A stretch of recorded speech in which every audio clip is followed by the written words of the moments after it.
Bueno, muy buenas noches. Continuamos entonces con el estudio de el Talmud y la parte introductoria, la segunda parte. Bueno, a medida que en el correr del tiempo se acrecentaban las interpretaciones, se registraban las polémicas y resoluciones de los doctores de la ley en lo concerniente a la Mishnah.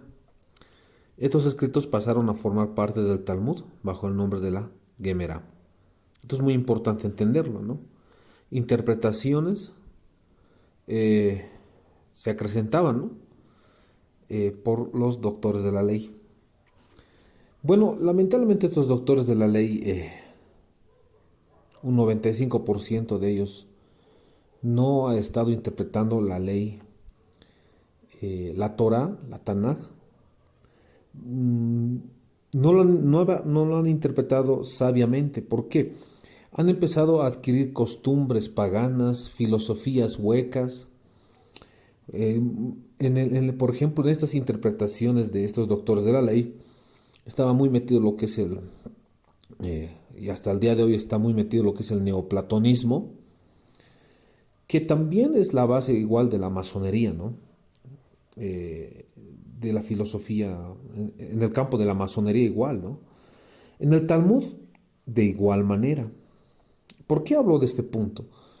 Porque el Talmud, la Cábala, el Zohar, son la base también de los estudios de las sociedades secretas, ¿no?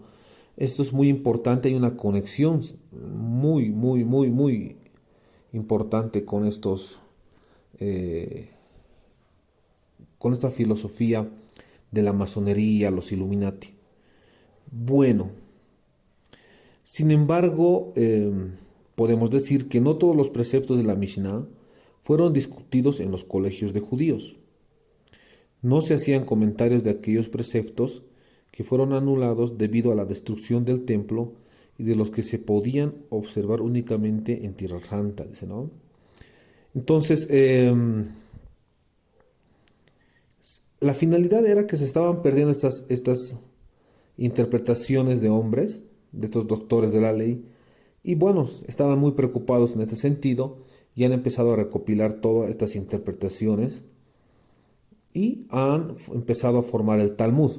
Es por eso que muchas críticas y, sin sentido a nuestro amado Señor Jesucristo, pues se basan en estas costumbres de hombres, en estos doctores de la ley que estaban corrompidos, enloquecidos con el dinero en el tiempo de nuestro amado Señor Jesucristo. Sabemos que el Sanedrín ha tenido muchas conexiones con el Imperio Romano, ¿no? Y que de diferentes sectas religiosas, en este caso los fariseos y los saduceos, que se odiaban entre ellos, se unieron para atacar a nuestro Señor Jesucristo, juntamente con el Imperio Romano. Hablaban por fuera, ¿no? Que estaban hablando de la ley, estaban tratando hablaban que ellos eran santos, muchas cosas hablaban en ese sentido, pero en el fondo tenían muchas conexiones con el Imperio Romano y además habían sido herederos de la filosofía griega. Esto es muy importante reflexionar. La Gemara babilónica, sin embargo, no fue compilado por una sola persona, ni tampoco en una sola época, ¿no? El rabino Aschi lo comenzó en el año 327 después de nuestro Señor Jesucristo y dicha tarea le llevó 60 años. Le siguió el rabino Maremar alrededor de los años 427 después de Cristo y lo completó el rabino Abina alrededor del año 500 después de Cristo. La Gemara babilónico contiene 36 capítulos explicativos, ¿no? Esto es muy importante entenderlo. Como ustedes van viendo, la Gemara babilónico fue compilado, no fue compilado por una sola persona, ¿no? Fue compilado por diferentes rabinos. El rabino Aschi, en el año 327 después de Cristo, le siguió rabino Maremar alrededor de 427 después de Cristo y la completó el rabino Abina alrededor del año 500 después de Cristo. ¿No? En el caso, por ejemplo, de la interpretación de la Mishnah, Eh, bueno, como nosotros sabemos, eh, el rabino eh, Yochanán, quien presidió la sinagoga de Jerusalén durante 8 años, él escribió 39 capítulos de comentarios sobre la Mishnah, el que fue completado en el año 230 después de Cristo.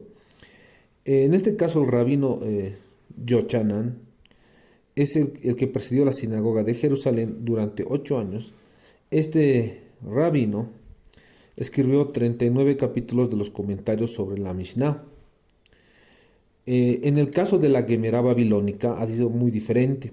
Eso quiero decir que para el compilado no fue solamente no fue por una persona. Estoy hablando de la compilación, no de los escritos, no de los comentarios. En este sentido, el Rabbi Ashchi lo comenzó en el año 327 y posteriormente el Rabino Maremar en el año 427 después de Cristo, y la completó el Rabino Abiná alrededor del año 500 después de Cristo. Las herencias de estas costumbres fariseas y ideología farisea han dado origen a diferentes dinastías como los Rothschild y los Rockefeller. Eso es por supuesto. Haremos un análisis por qué los Rothschild tienen esa herencia, sobre todo de los saduceos, y los Rockefeller de los fariseos, ¿no? Y el pensamiento ocultista de manipulación de las masas o de los goyim, porque a nosotros nos llaman goyim como animales, ¿no? Según el pensamiento del mismo Talmud, ¿no? Entonces eso es muy importante. Por eso les señalo que Talmud no es la Torah ni la Tanaj, que es la Biblia de los israelitas, no lo es, sino son interpretaciones o comentarios de doctores supuestamente de la ley que se han desviado de la Torah y han empezado a confundir, han empezado a darle más énfasis a los comentarios orales, y en el tiempo de nuestro amado Señor Jesucristo, por ejemplo, le molestaba eso demasiado, porque ellos seguían costumbres de hombres y no la Torah ni la Tanaj. Podemos decir que este doble Gemara,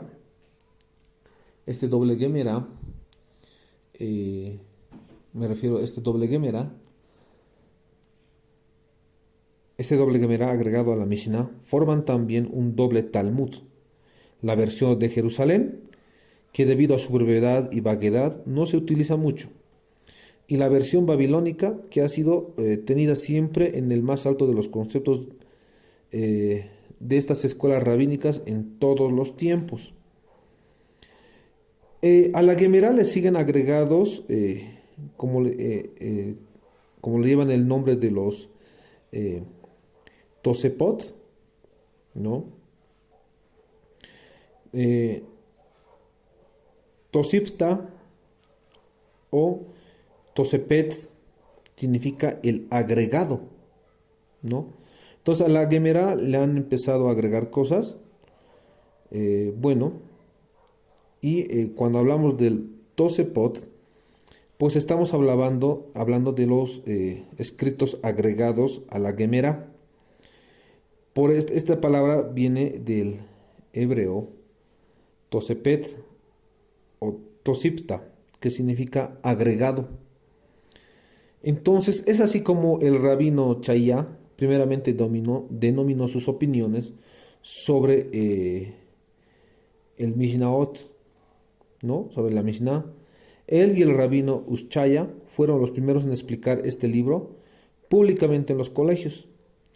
Los comentarios sobre la Mishnah se empezaron, o sea, ¿a qué quiero llegar? El Talmud ha sido más que todo comentarios, a eso quiero referirme, comentarios de estos doctores de la ley que estaban por supuesto muy alejados de la Torah y la Tanaj, y que hoy en día son herederos pues diferentes escuelas, en este caso de pronto Breslev, de la escuela hasídica, que hablan de la Torah y mezclan con la Cábala, ¿no?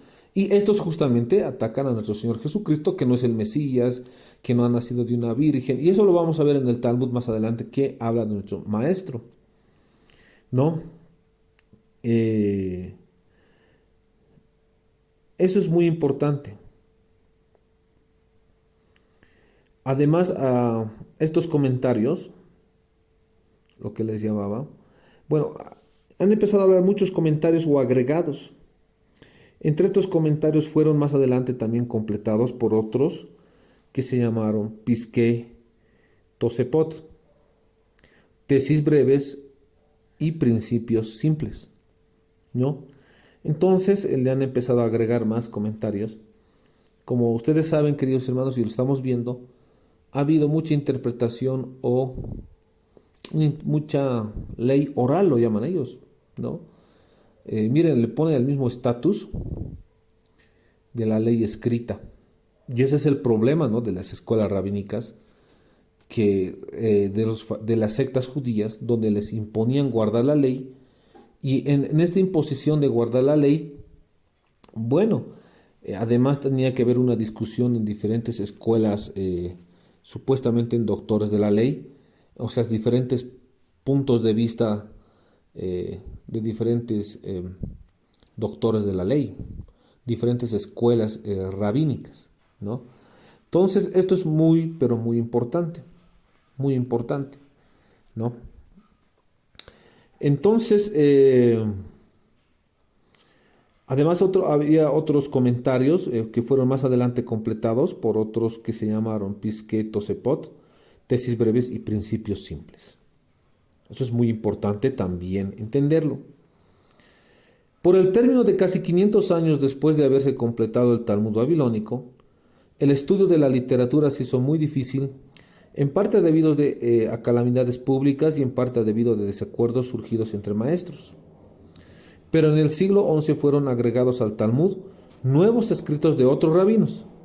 El principal de estos fue Tosepot del rabino Ascher, ¿no?, que han empezado a agregarlo más. Además de esto hizo su aparición Peruch del rabino Moishe ben Maimón, a quien los judíos, para abreviarlo, le dieron el nombre de Rambam, los cristianos lo llaman Maimónides, y el rabino Eschelomo y Archi Rashi, ¿no? Entonces, esto es muy importante también, porque Maimónides, aparte de ser también rabino, como nosotros sabemos, también era filósofo, ¿no? Entonces, se acomodaban claramente en los estudios de diferentes escuelas rabínicas. También se promovían diferentes filósofos. Entonces, en la matriz, sobre todo de Hegel y de otros filósofos como Emmanuel Kant también, han salido de las escuelas rabínicas y más propiamente dicho de la Cábala, ¿no? Entonces, la Cábala es ahora el centro, es como decir la Biblia de estas escuelas rabínicas, ¿no? La finalidad es destruir las escrituras, tanto la Tanaj, la Torah y también lo que es el Nuevo Testamento, con la finalidad de imponer la Cábala o empezar a infiltrar diferentes pensamientos o doctrinas en la Biblia, ¿no? ¿Cómo lo van a hacer? Por medio de sus interpretadores. Es ahí cuando nosotros hablamos que estamos en guerra con la sinagoga de Satanás. Muchos escatólogos, teólogos han salido para destruir la palabra del Señor, pero promovidos justamente de la escuela, de la sinagoga de Satanás. Los estudiosos de la Cábala, del Talmud, del Zohar, ¿no? Entonces, esto es muy importante entenderlo, porque estas personas ni siquiera respetan o hablan, ni siquiera hablan ni siquiera realmente o sinceramente hablan de cumplir la Torah, la Tanaj y los mitzvats, ¿no? Entonces, esto es muy importante, muy importante. Entonces, estas personas son los que critican a nuestro Señor Jesucristo. Cuando empiezan a decir que Jesús no ha salido de una virgen, que no es el Mesías, justamente son de estas escuelas rabínicas, o mejor dicho, de la sinagoga de Satanás.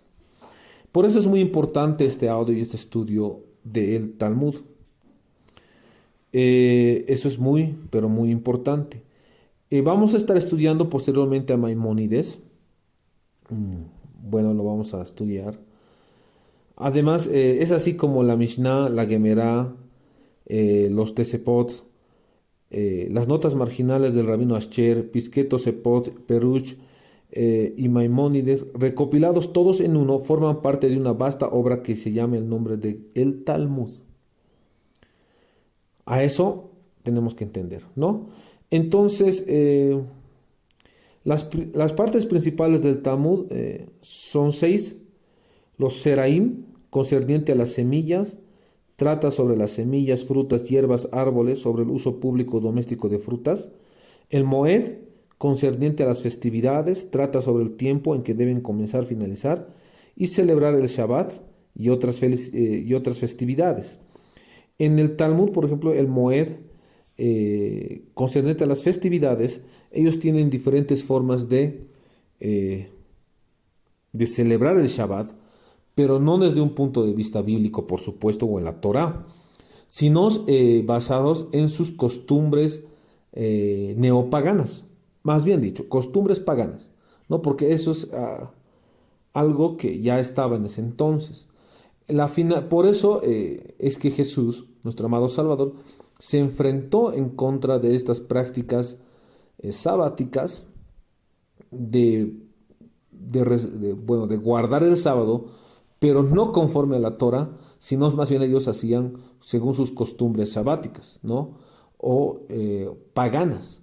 Es por eso que hay formas también de guardar el sábado según el paganismo.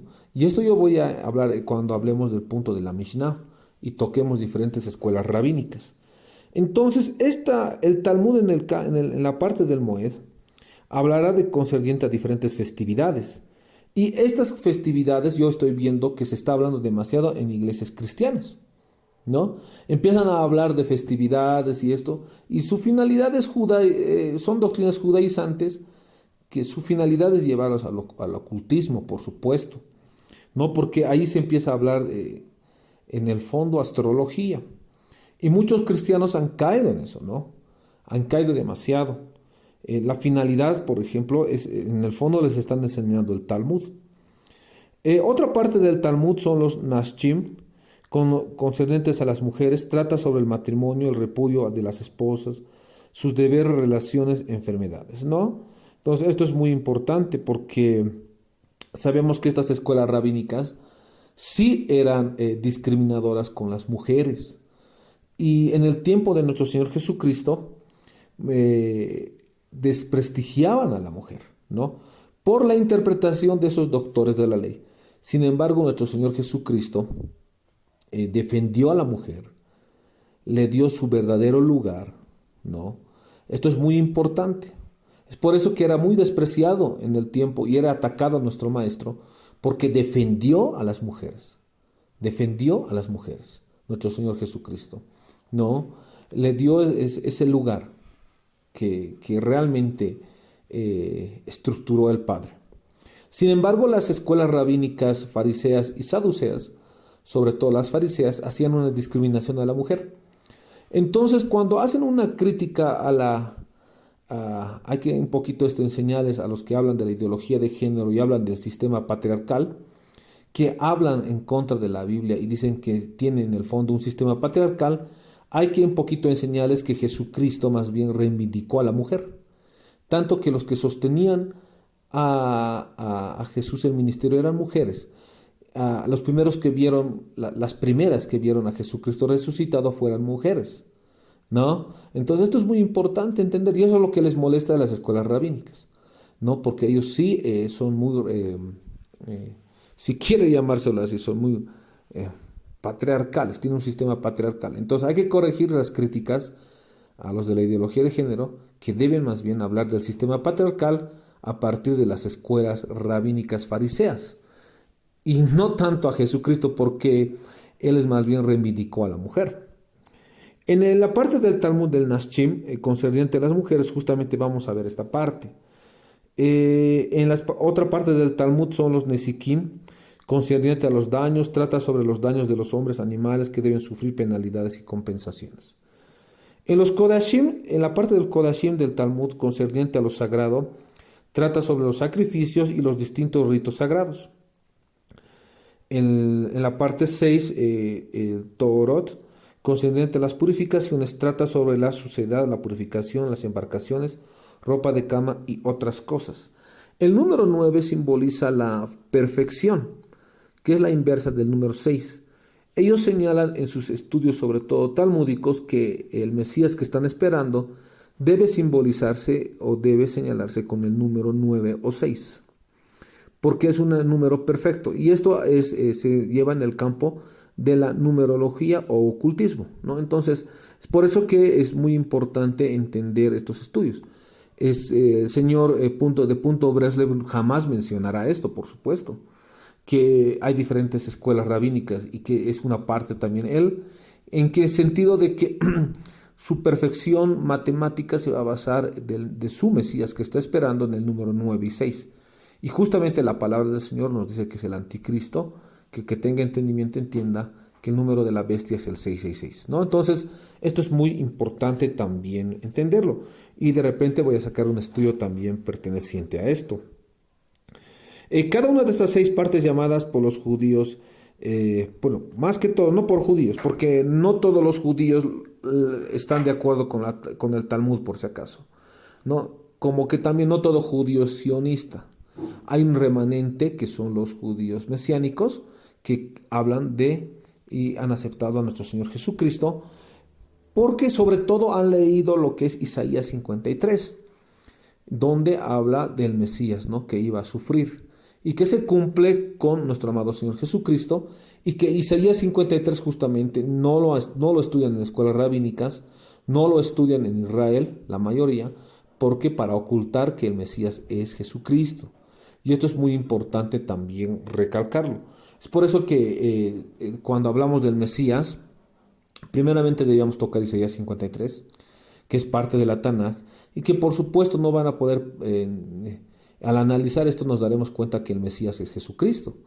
Pero en el temor, por eso había un poco de temor, y no querían debatir aquí los señores, los de punto breve, porque, bueno, ellos saben que si tocamos Isaías 53, es contundente que Jesucristo es el Mesías.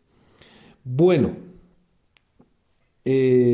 podemos decir, cada una de estas 6 partes llamadas por los judíos Eshchijá Sedarim son 6 preceptos u ordenanzas y están divididas, no los judíos, sino las escuelas rabínicas, perdón, ¿no? Están divididas en libros o tratados que llevan el nombre de Masikot, o libros de capítulos o los Perakim, ¿no? Entonces, esto es muy importante. Cuando hablo del término o de la palabra varía o baraieta, es una enseñanza externa. Cuando hablo de la palabra ceder, orden o los meseket, es un tratado perec. Bueno, esto lo voy a explicar después. Es muy importante también entenderlo. En el Seraim, por ejemplo, hay los Berakot, que son bendiciones y oraciones. Trata sobre los ritos litúrgicos, ¿no? En el PA, que estoy hablando de la parte, por ejemplo, de los Seraim, ¿no? En el Seraim, que es parte del Talmud, se lleva, por ejemplo, y se estudia lo que es el PA, el monopolio del campo del cultivo, trata sobre el monopolio y el espigeo de los campos de cultivo, ¿no? Entonces, justamente ha habido un debate en esta parte porque los discípulos de Jesús estaban sembrando, estaban trabajando para ellos en el Shabbat, ¿no? Entonces, ellos estaban defendiendo el Talmud, ¿no? Y Jesucristo justamente les ha ido diciendo que son sepulcros blanqueados y que siguen costumbres de hombres y o también neopaganismo, ¿no? Entonces, por ejemplo, en la parte de... No voy a tocar todo por supuesto, no voy a tocar todo el Talmud de esta parte, pero sí algunas cosas, por ejemplo, en la parte de lo que les decía del Seraim, hay una parte donde se lleva los Eschevit, que es el séptimo, trata sobre el año sabático, ¿no? En los terumot, las ofrendas y oblaciones, las ofrendas elevadas por los sacerdotes. En los maserot, los diezmos que se deben entregar a los levitas, ¿no?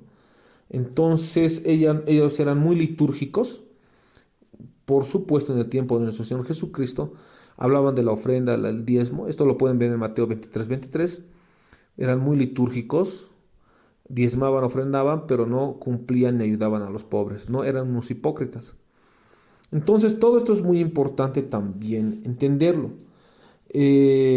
Bueno, sería muy importante también, más adelante vamos a ir, yo creo, estudiando, si nuestro Señor Jesucristo nos permite, hablando del Talmud y explicando, ¿no? Cada parte de lo que es el Talmud, ¿no?